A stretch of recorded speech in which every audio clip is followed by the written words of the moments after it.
Shalom saudara-saudara, selamat merayakan peringatan kematian Tuhan Yesus di kayu salib. Karena kematian Kristus di salib membuktikan bahwa dia adalah anak Allah. Itulah pengakuan kepala pasukan di dalam Matius pasal 27 ayat 54. Demikian, kepala pasukan dan prajurit-prajuritnya yang menjaga Yesus menjadi sangat takut ketika mereka melihat gempa bumi dan apa yang telah terjadi. Lalu berkata, sungguh, ia ini adalah anak Allah. Saudara, setelah puas menganiaya Tuhan Yesus sehingga Tuhan Yesus bentuknya tidak karu-karuan, kelompok pasukan ini menyalibkan Tuhan Yesus. Mereka melihat dan mendengar apa yang terjadi. Mereka merasakan apa yang mereka alami selama proses penyaliban yang tidak biasanya. Karena apa? Apa yang mereka lihat dan dengar itulah yang kemudian membawa mereka pada satu kesimpulan. Sungguh, ia ini adalah anak Allah. Yang pertama adalah proses di mana Tuhan Yesus dianiaya. Meskipun Tuhan Yesus dianiaya sangat brutal, sehingga wajahnya tidak seperti wajah manusia lagi, namun Yesus diam, sama sekali tidak mengeluh.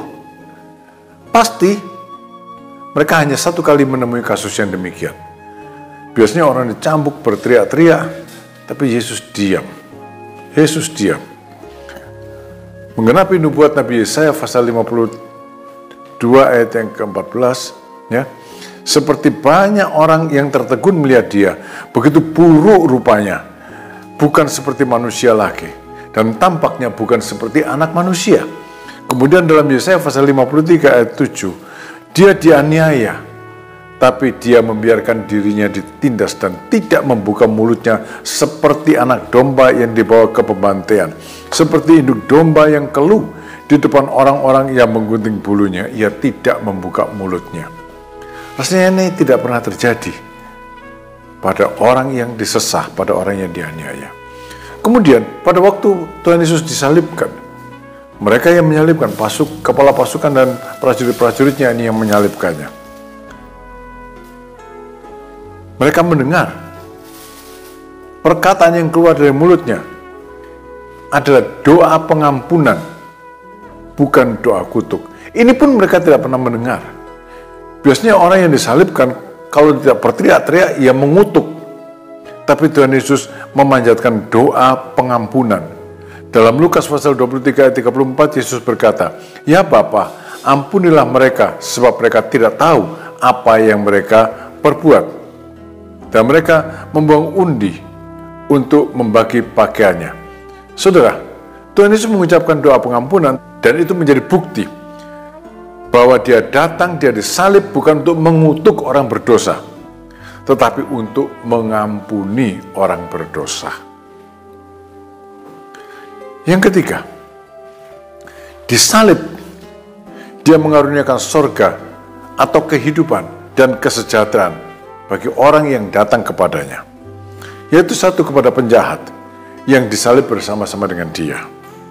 Tuhan Yesus berkata kepada penjahat ini, aku berkata kepadamu, sesungguhnya hari ini juga engkau akan ada bersama-sama dengan aku di dalam Firdaus.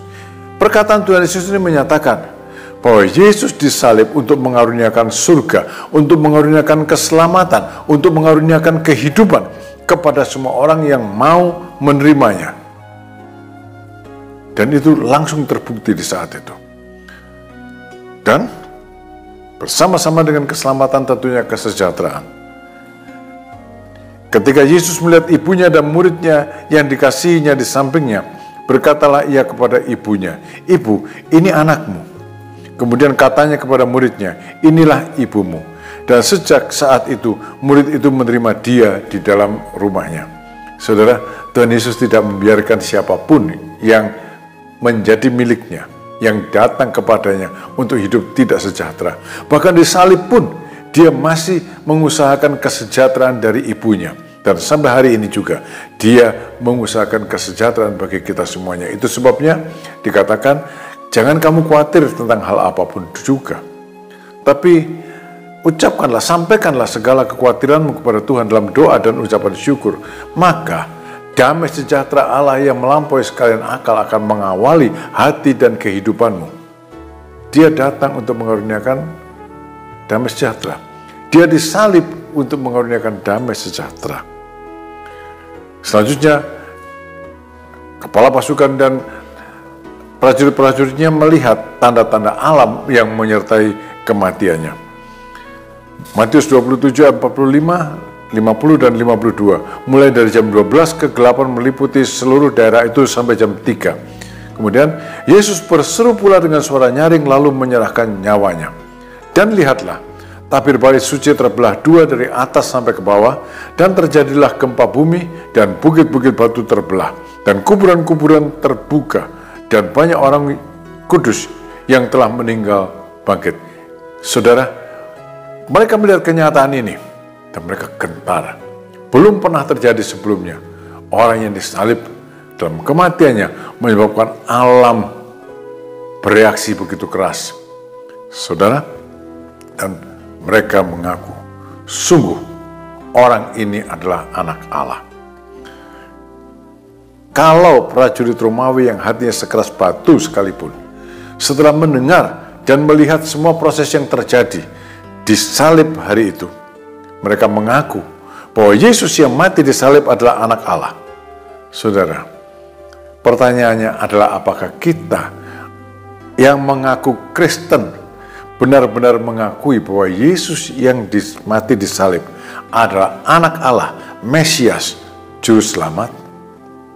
Mari kita di hari Jumat Agung ini, dalam perayaan peringatan kematian Tuhan Yesus ini, merefleksi diri dan menjawab dengan jujur pertanyaan ini. Siapakah Yesus bagi saya? Jawab antara saudara dan Allah. Tuhan memberkati saudara. Amin.